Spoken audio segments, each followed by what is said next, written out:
فزي ما قلنا موضوع السعي للمثالية أو السعي للكمال يبدو شيء إيجابي في ظاهره، بس هو في الحقيقة بيعطلنا كتير.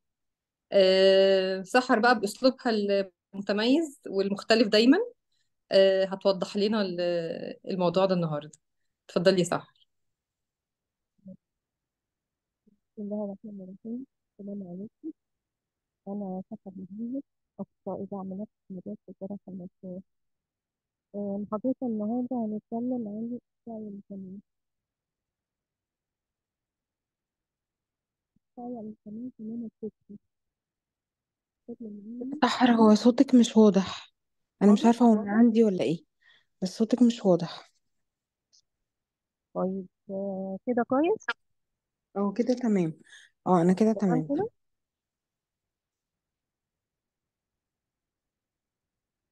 تمام كده يا سارة. اه يا حبيبتي انا سامعاكي كده. طيب، هنتكلم النهاردة عن نمط فكري اسمه السعي الكمال أو المثالية. النمط ده زي ما قالت تانية كده هو يبان إن هو حاجة كويسة، بس هو في الحقيقة بيعطل كتير. هنتكلم، عايزين نعرف مين هو السعي للكمال. السعي للكمال ده عايزين نشوف سماته ازاي. هو بيقابلنا كتير على فكرة في الحياة يعني. السعي للكمال ده ممكن يكون ست البيت اللي هي طول الوقت ماشية تعدل في شباشب السجادة مثلا، وتعدل التابلو على الحيطة لو مايل. أو ممكن أنت على فكرة تكون الشخص ده. ممكن برضه يكون عندك بيت أو أنت بيت عند حد وتبقى مش قادر، متضايق من شكل التابلو اللي هو مايل، أو أي حاجة مش مظبوطة.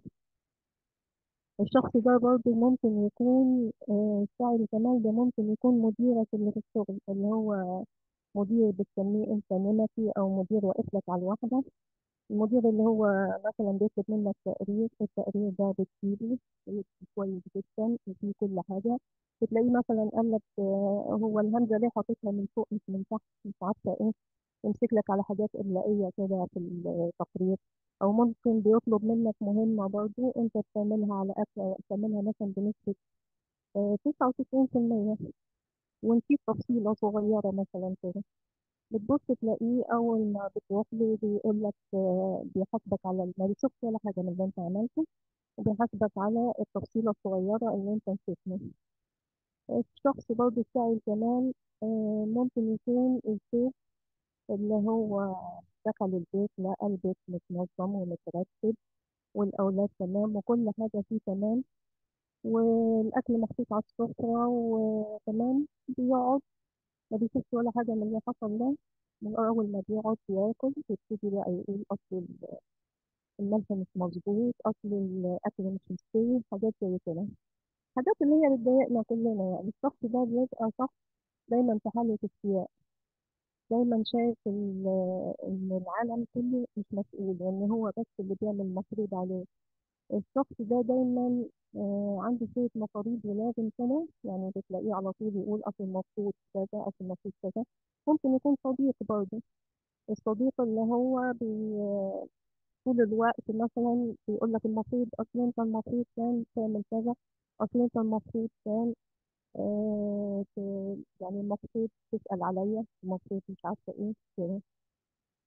الشخص ده بيبقى مرهق جدا جدا في العلاقات وفي أي تعامل معاه عامة يعني. لأن هو يعني على طول بيركز في الغلط. الشخص ده دايما باحث عن أي حاجة غلط، باحث عن الأخطاء، باحث عن الشيء الناقص في أي حاجة. كل دي نماذج بنشوفها وبنبقى مش عارفين هي الناس دي بتعمل كده ليه، هي الناس دي محبكاها ليه. بنسأل السؤال ده كتير. إجابة السؤال ده إن الناس دي عندها نمط فكري اسمه السعي الكمال أو المثالية. طب يعني إيه نمط فكري؟ نمط فكري ده عبارة عن نظارة. يعني أنا بشبهها بالنظارة، كأن نظارة كده بتلبسها وبتبقى شايف العالم كله وباصص على نفسك وعلى الناس وعلى كل حاجة بالنظارة دي. طب النظارة دي وطبعا بتشوف من خلالها النظارة دي. طب أنت يعني كونت من إيه، أو هي عبارة عن إيه؟ هي مجموعة من الأفكار والمعتقدات اللي هي يعني نبذة عن الخريطة الصدمية بتاعتك اللي هي الأفكار والمعتقدات جاية من التجارب اللي أنت مريت بيها. وعندك الشخص ده بيبقى عنده صورة مثالية لكل حاجة. يعني عنده هنا في خلفية دماغه في صورة أو النضارة دي متبرمجة على صورة نموذجية لكل شيء، على كل حاجة بتتعمل ازاي. وأي حاجة مخالفة للنضارة دي أو اللي هو عكس في النضارة دي أو بيشوفه يبقى بيحطه على بند الغلط. الشخص دوت طب احنا عايزين نعرف هي يعني النضارة دي أو النمط ده اتكون ازاي. الحقيقة النمط ده الأنماط الفكرية بتاعتنا كلها بتبقى متكونة مرتبطة بمراحل الطفولة. يعني بتبقى ليها علاقة بمراحل الطفولة وازاي احنا إيه اللي حصل في مراحل الطفولة خلانا نتبنى النمط ده أو يكون النمط ده جوانا. خلينا مثلا ناخد أمثلة لإيه اللي بيحصل في مرحلة الطفولة أو اللي بيعمله الآباء والأمهات ممكن يؤدي إن الأطفال يطلع عندها يتكون عندها النمط ده. أولا ممكن في الغالب بيكون الطفل بيطلع عنده النمط ده لو أحد الأبوين سواء الأم أو الأب أو الاتنين ممكن يكون عندهم نفس النمط. طيب إيه اللي بيحصل أخطاء بنعملها؟ في مثلا اللي هو الطفل يعني كمان ده ممكن يكون في مرحلة الطفولة كان طفل كان في المدرسة شاطر وجاب مثلا في الامتحان غلط غلطة واحدة بس جاب مثلا 9 من 10 وطلع مثلا الثاني. روح البيت مبسوط وفرحان وسعيد وبيقول لمامته إني أنا طلعت الثاني والكلام ده. بيتفاجئ طبعا إن الأم ثاني وليه ما طلعتش الأول. طيب هو أنت ليه نقصت فين الواحد وبتحاسبه على الواحد اللي نقصه ما كانتش 9 اللي جنبه. الحقيقة الأم دي فعلا الولد ده بيبتدي يفهم يعني يبقى مش عارف. يعني هو في المدرسة اتكافئ وقالوا له إنك أنت شاطر وكده، هي ليه بتقول له كده؟ فهو حصل له نوع من يعني حسسته بإنه غلطة كبيرة إن هو غلط يعني. اللي هو طبعا احنا المفروض نقول الصح اللي بيتعمل في الأحوال اللي زي دي إيه. المفروض مثلا يتقال له يا حبيبي برافو عليك يا شاطر، بس عايزين نشوف بقى المرة الجاية نعمل ايه علشان نجيب الفول مارك مثلا. في برضه نموذج الشخص ده برضه الطفل ده دايما بيتوبخ على طول بيتوبخ على أي حاجة يعملها غلط. ممكن وهو صغير ده في سن ال4 سنين ولا 3 سنين وقع منه الطبق وهو بياكل مامته جت زعقت فيه وسقطت فيه. فهو اتعود من الصغر إن هو عايز يعمل كل حاجة ما يغلطش أبدا. فبيبقى بيتكون عندي دايما يكبر بعد كده طبعا صوت الأب والأم بيتحول لصوت داخلي جواه دايما ناقد. احنا كده عرفنا ان مرحلة الطفولة مهمة قوي في تكوين النمط ده. طيب هو الشخص ده لما كبر آه، يعني ايه بقى احنا شفناه من بره كده، عايزين نعرف هو من جوه بقى حاسس بايه او هو من جوه ايه المشاكل اللي بتبقى عنده وتظهر ويبقى احنا بيجيلنا مثلا للدعم النفسي علشان احنا نشوف يعني ايه المشكلة اللي بتظهر عنده وبيجيلنا نعالجها. طيب الشخص الثلاث اللينكات دي بتبقى منها البرنامج والبرنامج بس متشمل على جوجل في حد فاتح المايك يا جماعة؟ تغيير الاسم وهنيجي يوم 3/12. بس انا قلت اكلمكم قبل ما الشهر يبدأ علشان اللي تبدأوا فاتح اساسا المايك يقفل بعد إذنك يا جماعة. تغيير الترتيب.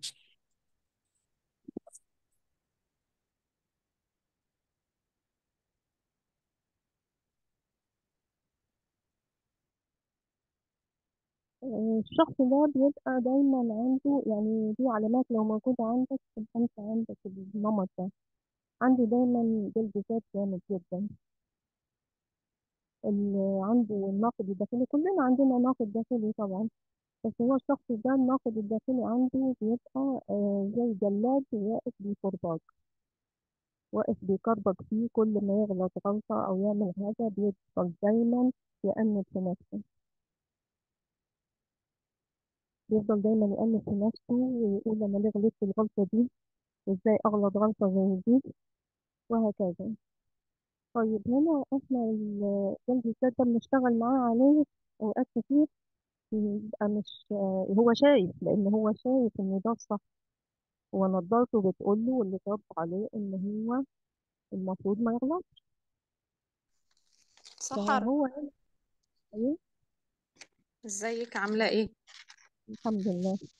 معلش استأذنك، هو ممكن تجربي ان انت تتكلمي من غير الفون لان الصوت ضعيف قوي وواطي جدا. والله طيب ماشي.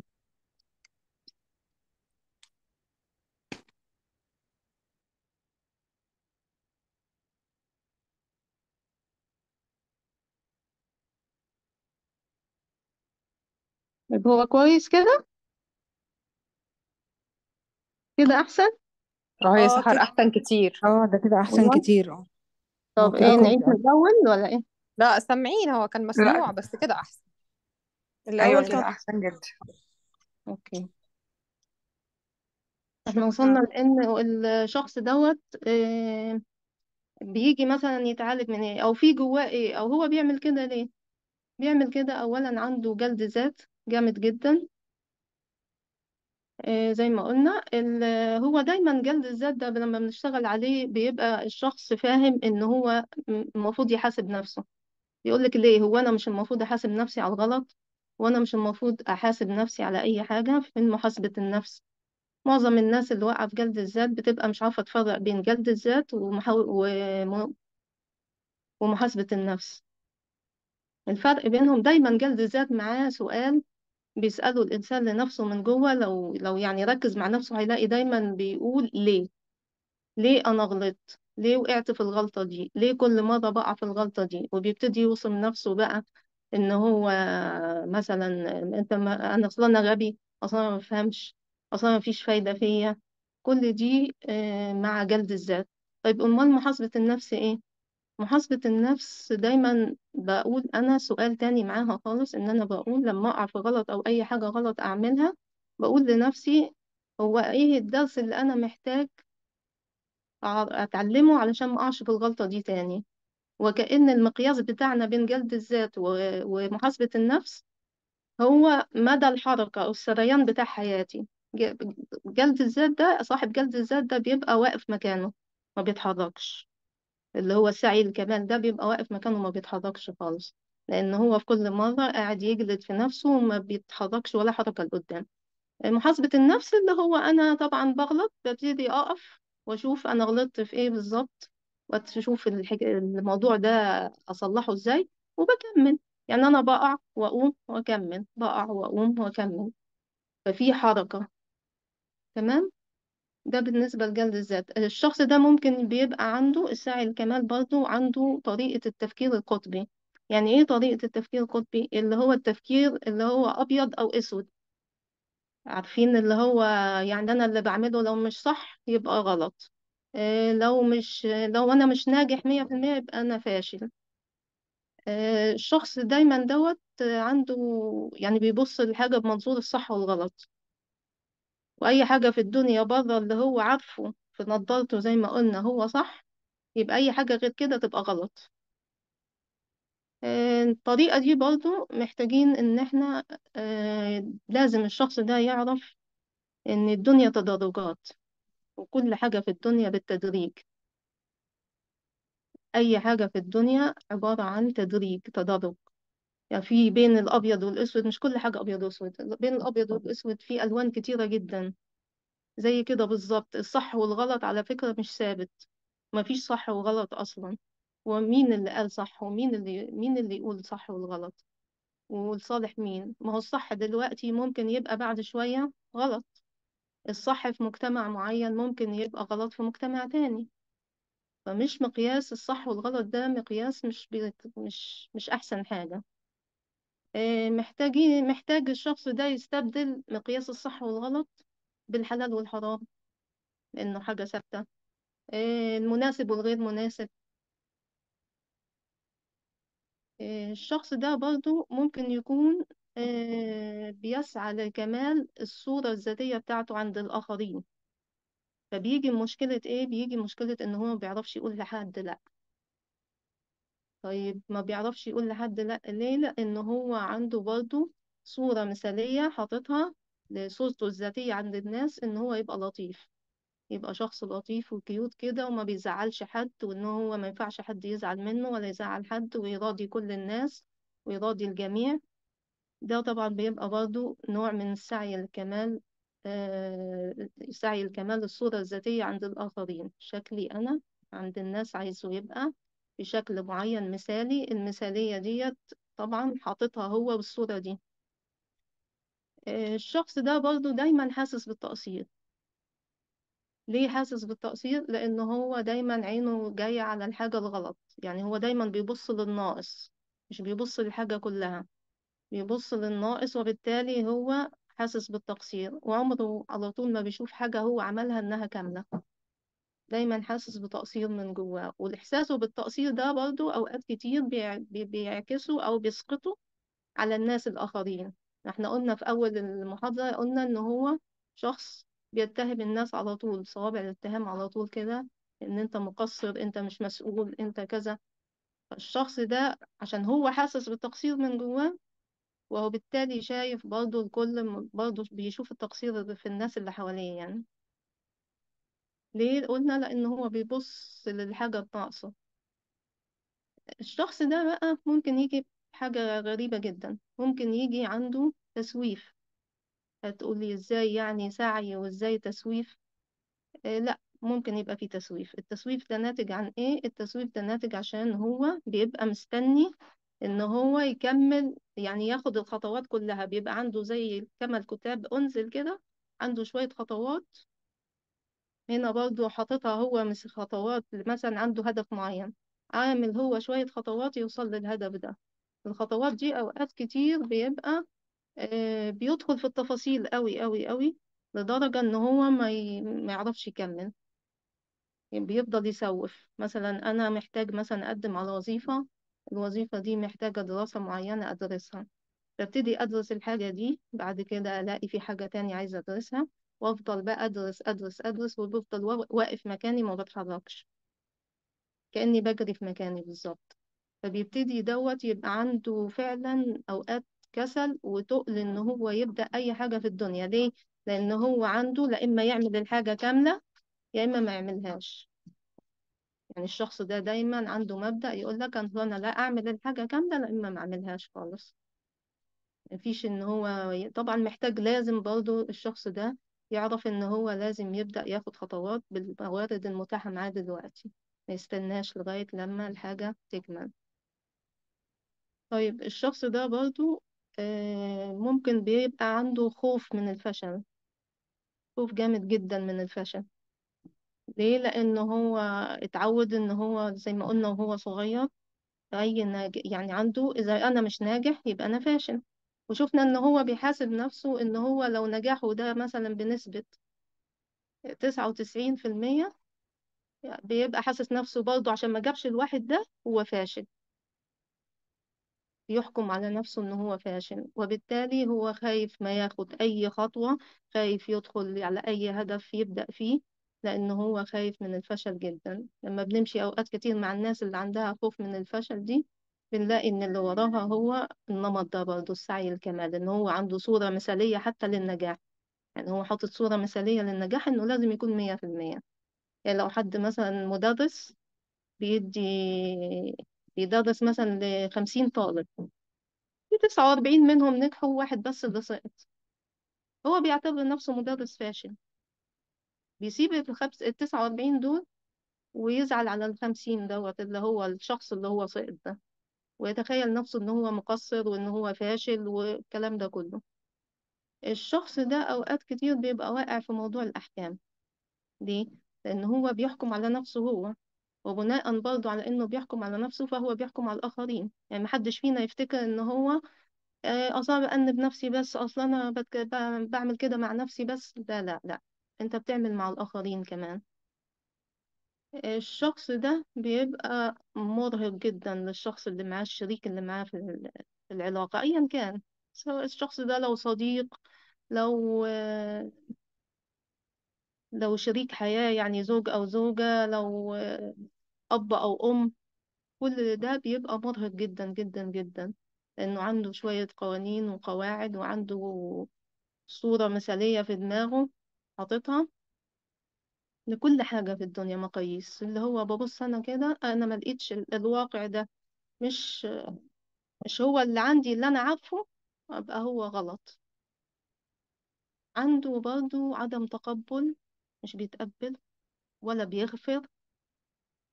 طالما مش بيتقبل الأخطاء مش بيغفر لحد، وبيبقى على طول لا بيتقبل أخطاءه ولا أخطاء الآخرين.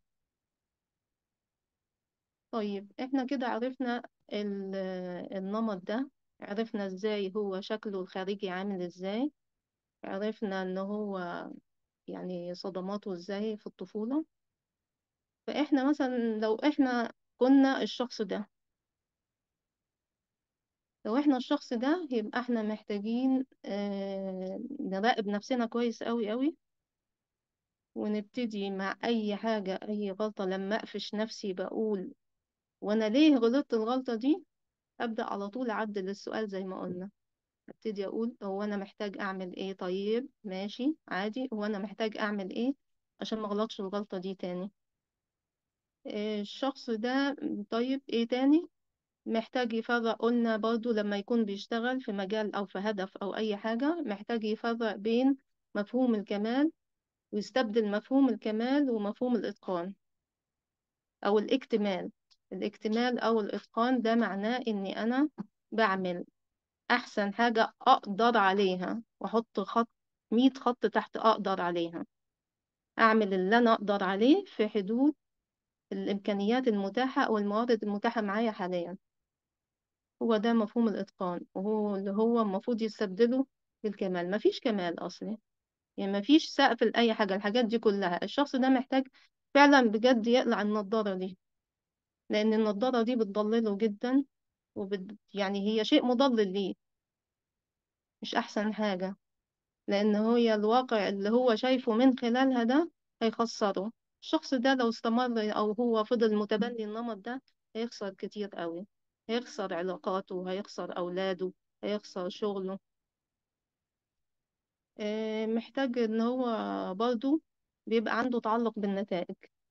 يعني الشخص ده دايما معلق نجاحه على النتيجة، مع إن إحنا أوقات كتير بنسعى نسعى نسعى كتير، ده حتى ربنا سبحانه وتعالى بيحاسبنا على السعي، وأن ليس للإنسان إلا ما سعى وأن سعيه سوف يرى ثم يجزاه الجزاء الأوفى. يعني النتيجة مش هي، النتيجة من عند ربنا. الشخص ده لازم يؤمن ويعرف إن أنت بتسعى وتعمل اللي عليك، والباقي على ربنا. النتيجة بتبقى من عند ربنا. فبيبقى الشخص ده متعلق بالنتائج، ودايما بياخد باله من موضوع النتائج ده، وبيفرق معاه جدا. وطبعا ده مش هيخليه يعني يحبط، بيتعرض للإحباط كتير. طيب أنا محتاج برضو أعمل إيه علشان لو النمط ده اكتشفت إن هو عندي، محتاج إني أنا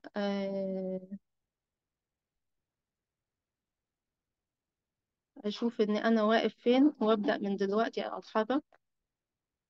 ما استناش أي موارد. يعني الموارد بتاعتي أنا أشتغل دايما بالمتاح معايا، أخد خطوة دايما، دايما أفكر نفسي إني أنا محتاج أخد خطوة لقدام. تمام. طيب إحنا بنقول لو أنا الشخص ده، طب لو أنا في حياتي الشخص ده، يعني أنا مش الشخص ده بس أنا في حياتي شخص بالطريقة دي، أتعامل معاه إزاي؟ هو بيبقى في الأحوال اللي زي دي طبعا لو الشخص ما اشتغلش على نفسه، يبقى أنت والعلاقة يعني أو الوضع الشخص ده ما ينفعش تستغنى عنه، أو يعني يعني يعني تقطع العلاقة. يبقى أنت محتاج تعرف، أظن اللي احنا شرحناه ده دلوقتي يعني 50% من التفهم للشخص ده. عرفنا إن الشخص ده وراه طفل مجروح، بيصرخ ويقول أنا مش عارف أعمل حاجة صح، أنا مش عايز أغلط، أنا مش عايز أبقى أقع في الغلط، مش عايز حد يمسك عليا غلطة. يعني شفنا طفولته، وإن ورا الشكل اللي هو فيه ده وراه معاناة كبيرة جدا، فده بيفرق معانا. يعني احنا بنتقبله ونبتدي حبة حبة نساعده إن هو يخرج من النمط ده، لأنه فعلا بيوقف الحياة تماما. وبعدين يعني أنا عايزة أسأل الشخص ده وأقول له يعني أنت ليه مش عايز تغلط؟ وأنت عايز تبقى كامل ليه؟ ربنا سبحانه وتعالى قال كل بني آدم خطاء. يعني الله سبحانه وتعالى قال إنك أنت هتغلط، فأنت معترض على إيه؟ يعني أنت معترض على بشريتك إن أنت اتخلقت بني آدم؟ طب أنت معترض ضد مين؟ هتقولي لا، أصلا أنا عايز أبقى مغلطش عشان ربنا. طب هو أنت عايز إيه يعني؟ هو مين اللي ما بيغلطش؟ عايز تبقى ملاك؟ ملايكة؟ تبع الملايكة؟ طب ما هو الملايكة ربنا خلاهم يسجدوا سيدنا آدم اللي هو بيغلط. امال انت عايز ايه؟ لا، انت ممكن مثلا تكون آه، عايز تبقى إله،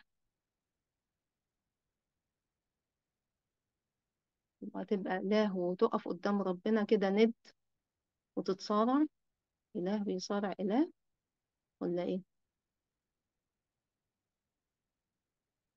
انا عايزة اقول للساعي الكمال انت بتجري ورا سراب. مفيش حاجة اسمها كمال، الكمال لله وحده. فانزل من منطقة الصراع مع الإله، وقف في صفوف العباد. صدقني هتشيل الحمل اللي على كتافك ده وتنزله وترتاح وتحس بالراحة. أنا كده يعني ده المحاضرة كده خلصت. احنا كده اتكلمنا على السعي الكمال كنمط، فهمنا يعني ايه نمط فكري، عرفنا السعي الكمال ده شكله ازاي، عرفنا النمط ده اتكون ازاي، وعرفنا المعاناة بتاعته، وقلنا على الحلول والعلاج بتاعها. وأنا يعني لو في أي أسئلة أنا تحت أمركم.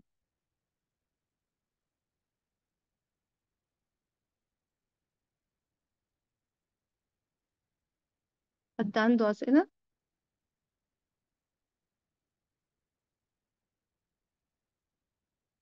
طيب لو في حد عنده أسئلة برضو ممكن يكتبها على الجروب، جروب المبادرة، وأنا هجاوب عليه إن شاء الله بإذن الله. سعدت بيكم